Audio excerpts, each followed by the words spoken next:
Welcome to Sarasu சமையல்.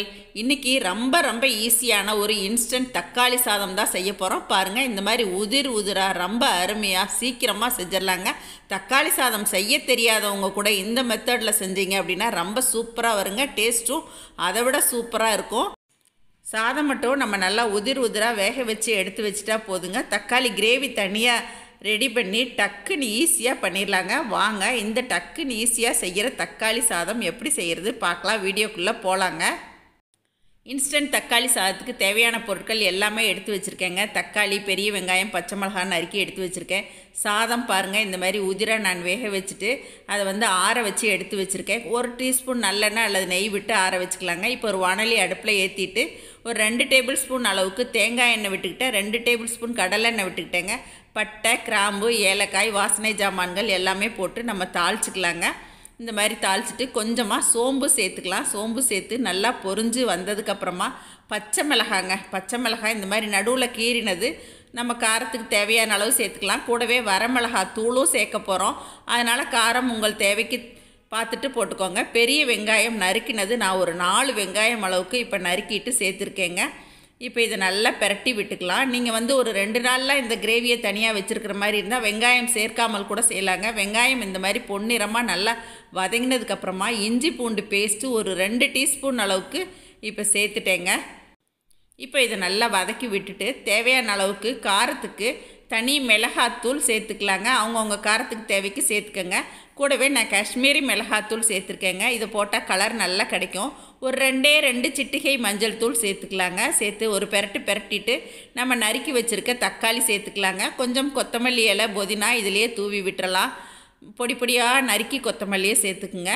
இப்போ நல்லா பிரட்டி விட்டுக்கலாங்க. நம்ம சாதம் எவ்வளோ எடுக்கிறோமோ அந்தளவுக்கு நீங்கள் தக்காளி எடுத்துக்கோங்க. இப்போ தேவையான அளவு நம்ம உப்பு சேர்த்துக்கலாம். உப்பை இந்த மாதிரி தக்காளியிலே போடும்போது நல்லா சீக்கிரமாக வதங்கி வருங்க. இந்த மாதிரி நல்லா வதக்கி விட்டுக்கலாம். இப்போ ஒரு மூடி போட்டாச்சு அப்படின்னா கொஞ்சம் நேரம் கழித்து பார்க்கலாங்க. இடையில நம்ம பிரட்டி விட்டுக்கலாம். பாருங்கள், கொஞ்சம் நேரம் கழித்து நல்லா சுருள வதங்கி வந்துருச்சு பார்த்திங்களா. இப்போ நமக்கு தக்காளி கிரேவி ரெடி. தக்காளி சாதத்துக்கு இந்த மாதிரி பிரட்டிட்டு தான் நம்ம செய்ய போகிறோங்க. இப்போ இதில் கொஞ்சம் மேலால் மறுபடியும் கொத்தமல்லி இலை சேர்த்துக்கலாம். இலை சேர்த்து ஒரு பிரட்டி விட்டுக்கலாங்க. நல்லா பிரட்டி விட்டு பாருங்கள், தக்காளி எல்லாம் நல்லா மசிஞ்சு இந்த மாதிரி ஒரு கெட்டியான கன்சிஸ்டன்சிக்கு வந்துடணுங்க. அதுக்கப்புறம் நம்ம இதை சாதத்தில் தேவையான அளவு பார்த்து கொஞ்சமாக தேவைக்கு போட்டு நம்ம கிளறிக்கலாங்க. நான் சொன்ன மாதிரி நீங்கள் வெங்காயம் போடாமல் இந்த கிரேவி செஞ்சீங்க அப்படின்னா மறுபடியும் ஒரு 2 நாளைக்கு கூட நீங்கள் தேவைக்கு எடுத்து அப்பப்போ சாதத்தில் போட்டு பிரட்டிக்கலாங்க. இன்றைக்கி எங்கள் வீட்டில் உடனே சாப்பிட்றதுக்கு செய்கிறதால நான் பெரிய வெங்காயம் அதிகமாக சேர்த்துருக்கேங்க. இப்போ பாருங்கள், இதை நல்லா பிரட்டி விட்டுக்கலாம். இப்போ உப்பு, காரம், புளிப்பு எல்லாமே இந்த சாதத்தில் நல்லா பிரண்டு வரணும். நம்ம பிரட்டி விடுறதுல சாதமும் குழஞ்சிடக்கூடாது, நல்லா உதிராக வரணுங்க. அதே சமயத்தில் இந்த கிரேவியும் சாதத்தில் நல்லா பிரண்டு வரணும். அந்த மாதிரி நீங்கள் குழையாமல் பிரட்டி விட்டுக்குங்க. இப்போ தேவையான அளவுக்கு மறுபடியும் நான் கொஞ்சம் கிரேவி சேர்த்துக்கிறேங்க. இதை நல்லா பிரட்டி விட்டுக்கலாம். உப்பு பார்த்துட்டு உங்கள் தேவைக்கு போட்டுக்கலாம். நீங்கள் சாதத்தை நம்ம ஆற வச்சு செய்கிறதுனால நீங்கள் மறுபடியும் சூடு பண்ணுறதா இருந்தாலும் ஒரு வாணலியில் போட்டு சூடு பண்ணி சாப்பிட்டுக்கலாங்க. ரொம்பவே ருசி அருமையாக இருக்குங்க.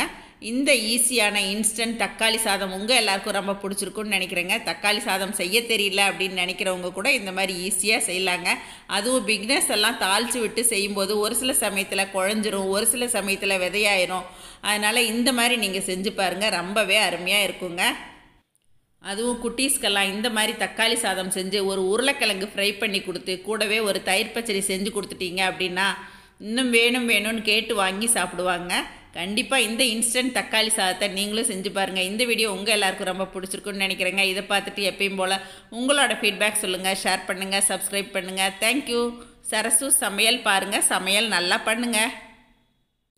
சரசஸ் ஃபுட் ப்ராடக்ட்ஸ் பொடிவைகள் தேவைப்படுறவங்க இங்கே கொடுத்துருக்க வாட்ஸ்அப் நம்பரில் காலை 10 மணி முதல் இரவு 7 மணி வரைக்கும் எங்களை காண்டாக்ட் பண்ணலாங்க. தேங்க்யூ.